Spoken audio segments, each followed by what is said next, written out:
कोटा पहुंचे राज्यसभा सांसद अली अनवर ने रुद्राक्ष हत्याकांड पर अफसोस जताते हुए अपराधी को जल्द से जल्द गिरफ्तार करने की मांग की है। राज्य सरकार पर निशाना साधते हुए सांसद अली अनवर ने कहा कि ये राजस्थान सरकार का ही नहीं, दिल्ली की सरकार का एसिड टेस्ट है।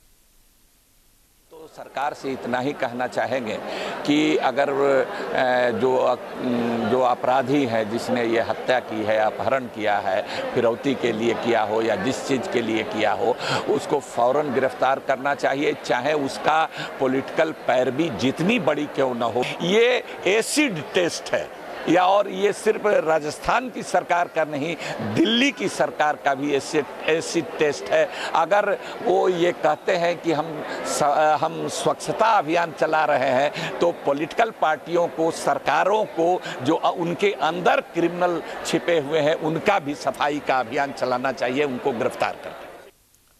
प्रदेश में एक बार फिर ममता शर्मसार हुई है। उदयपुर में मासूम अक्षरा की जान उसकी मां ने ही ली है। बेटी की हत्या के आरोप में पुलिस ने उसकी मां रेखा को गिरफ्तार किया है।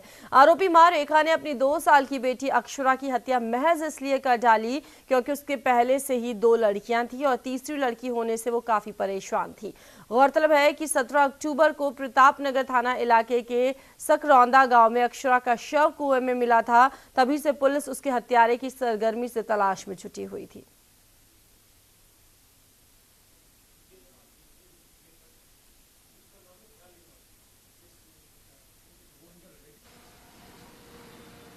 सत्रह तारीख को जो पुलिस को सूचना दी गई थी बच्ची के परिजनों द्वारा, उसमें ये बताया गया था कि बच्ची का किसने किडनैप कर लिया गया है और बच्ची मिल नहीं रही है। इनके बच्ची के घर के पिछवाड़े में स्थित एक कुएं में बच्ची की तैरती हुई लाश पुलिस को मिली थी। बच्ची को जिंदा कुएं में फेंका गया। पिछले 10 दिन की इन्वेस्टिगेशन से जो चीज़ें सामने आई, उससे स्पष्ट हुआ कि बच्ची की मदर ने ही बच्ची को कुएं में फेंक के मार डाला। उस पर आज बच्ची की माता रेखा कंवर को प्रतापनगर पुलिस ने अरेस्ट किया है। अरेस्ट होने के बाद उससे प्रत्यक्ष से पूछताछ की जा रही है। सीकर शहर कोतवाली थाना इलाके में युवक का शव मिला है। शव करीबन 5 दिन पुराना बताया जा रहा है। मृतक की पहचान कल्या महाजन के रूप में हुई है। प्राथमिक तौर पर मामला आत्महत्या का लग रहा है, लेकिन घटनास्थल पर नजर आई संदेहास्पद परिस्थितियों को देखते हुए पुलिस सभी पहलुओं को ध्यान में रखते हुए मामले की छानबीन कर रही है।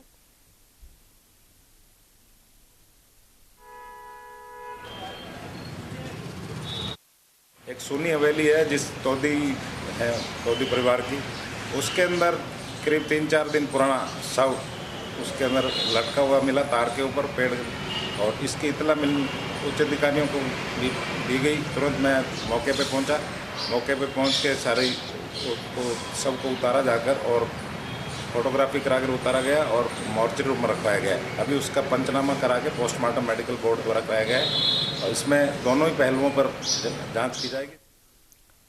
सवाई माधोपुर के पुलिस थाना कोतवाली शहर इलाके में 2 महीने पहले ममता ट्रेडर्स के कर्मचारियों के साथ हुई लूट में पुलिस ने 3 लुटेरों को गिरफ्तार किया है। साथ ही पकड़े गए बदमाशों के पास से 80,000 रुपए, एक देसी तमंचा और लूट में उपयोग में लाई गई बाइक बरामद की है।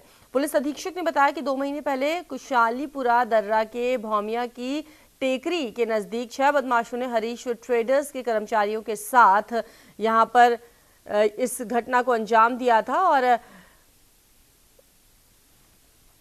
और पुलिस ने इस पूरे मामले में यहां पर इन बदमाशों को पकड़ा है। ये लूट की वारदात थी, अगस्त महीने में 4 तारीख को हुई थी। कोतवाली थाना क्षेत्र का मामला है। कुशाली दर्रा से आगे जो भूमिया जी की टेक है, वहां पर एक टाटा 407 को पल्सर गाड़ी वालों ने ओवरटेक करके और 6 लोगों ने वहां पर एक वारदात को अंजाम दिया। लगभग 7.25 लाख रुपए उनसे लूट लिए थे।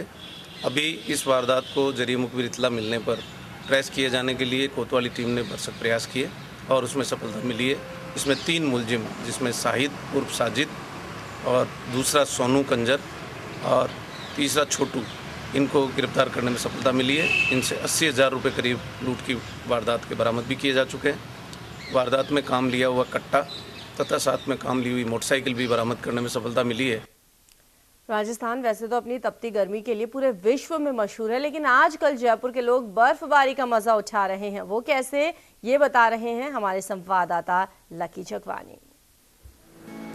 राजस्थान या जयपुर शहर गर्मियों में तपते मौसम के लिए मशहूर है, लेकिन अब जयपुराइट्स को गर्मियों में निजात मिल सकती है। जी हाँ, गर्मियों में भी बर्फबारी का नजारा देखने को मिल सकता है जयपुराइट्स को। बिल्कुल, गर्मियों में सर्दियों का एहसास दिलाने के लिए जयपुर में शुरू हो चुका है snow planet and park.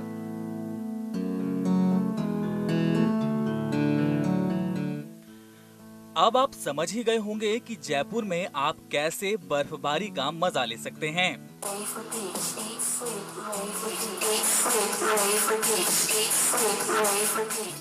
Jaipur के जीटी सेंट्रल में snow planet and park open किया गया है, जहां जाकर आप लंबे लंबे देवदार के पेड़ और चारों ओर फैली बर्फ की चादर के बीच स्नोफॉल का मजा ले सकते हैं। और क्या है खास इस स्नो प्लैनेट एंड पार्क में, चलिए हम आपको बताते हैं। राजस्थान जैसे गर्म प्रदेश में इस तरह की शुरुआत लोगों के लिए एक नई चीज है। वैसे तो जयपुर और जयपुर के आसपास कई वाटर और अम्यूजमेंट पार्क हैं, लेकिन स्नो प्लैनेट एंड पार्क लोगों के लिए कुछ अलग अनुभव है, जहां आप और आपका पूरा परिवार snow rides, snow party, snow cafe, dance floor और स्नो गेम्स का जमकर लुत्फ उठा सकता है। बात करें इस पार्क की तो 30,000 स्क्वायर फीट में फैला ये पार्क अपने आप में खास है, जिसमें आप स्नोफॉल के बीच मदमस्त म्यूजिक का लुत्फ भी उठा सकते हैं।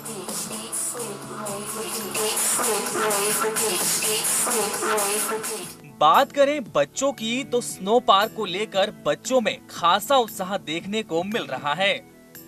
जैसा कि आप जानते हैं कि हम अभी आए हुए हैं स्नो प्लैनेट एंड पार्क में, जहां पर कड़कड़ाती सर्दी पड़ रही है। आप हैरान हो रहे होंगे क्योंकि आप जो दर्शक हैं टीवी देख रहे हैं, आपको इतनी सर्दी नहीं लग रही, लेकिन हम जहां पर हैं वहाँ खूब बर्फबारी हो रही है और इस वजह से यहाँ खूब ठंड भी पड़ रही है। आइए जानते हैं यहाँ पर एंजॉय करने आए बच्चों से कि उनको कैसा फील हो रहा है। आप, नाम क्या है आपका? अक्षत। कहाँ के रहने वाले हैं आप? मैं जयपुर का। जयपुर में कहाँ के रहने वाले हैं? मालवीय नगर। ओके, कैसा लग रहा है आपको यहाँ पे आगे बर्फबारी का लुत्फ उठा रहे हैं? कैसा फील हो रहा है आपको? शानदार। शानदार फील हो रहा है। और आपको कैसा लग रहा है? बहुत अच्छा। बहुत अच्छा लग रहा है। आपके साथ कौन आए हैं? ये निखिल भैया और अक्षत। जयपुर जैसे शहर में एंटरटेनमेंट के इस नए venue snow planet and park के प्रमोटर से हमने जानने की कोशिश की कि कैसे उनके मन में इस पार्क को खोलने का विचार आया। एक्चुअली हमारा शुरू से ही प्लान था ऑल ओवर इंडिया में बेस्ट लेके चलना है। जो भी इंडिया में और भी हैं, जैसे आप बोल रहे हैं बेंगलोर, हैदराबाद में है, तो हमने उससे एक लेवल ऊपर ही बनाया। हमने इंटरनेशनल लेवल को फॉलो करके उसी लेवल पे ही शुरू से इसका सोच रखा था, हमें उसी लेवल का बनाना है। तो आप देख सकते हैं हमारा, जैसे हमने स्लाइड्स भी डिफरेंट तरीके की इंट्रोड्यूस किया, हमने नेचुरल हिल लुक भी दिया है, यहाँ पे आर्टिफिशियल स्लाइड्स भी दिए हैं, यहाँ पे हमने अंदर कैफेटेरिया भी दिया है, उसके अलावा हमने फ़ोटो जोन वगैरह सब कुछ इसके अंदर दिया है। एक डांस फ्लोर भी हमने इंट्रोड्यूस किया है जिसके अंदर म्यूज़िक रहेगा, हिंदी, इंग्लिश, और पूरा डांस का माहौल दिया है इधर हमने। तो अब आप समझ ही गए होंगे कि स्नो पार्क कितना खास है, और अगर आप किसी हिल स्टेशन पर छुट्टियां मनाने की सोच रहे हैं तो आपको मनाली, शिमला या फिर कश्मीर जाने की जरूरत नहीं है। बस अपनों को साथ लीजिए और चले आइए अपने पूरे परिवार के साथ स्नो प्लैनेट एंड पार्क। बिल्कुल, खुशियों का आनंद लेने के लिए, यादों को अगर आप संजोना चाहते हैं तो आपके और आपके परिवार के लिए बेहतरीन जगह है जहां पर आप लुत्फ उठा सकते हैं। कैमरा पर्सन प्रकाश के साथ लकी जगवानी, न्यूज़ इंडिया। तो इन खबरों के साथ ही इस बुलेटिन में इतना ही। आप देखते रहिए न्यूज़ इंडिया, खबरें लगातार जारी हैं।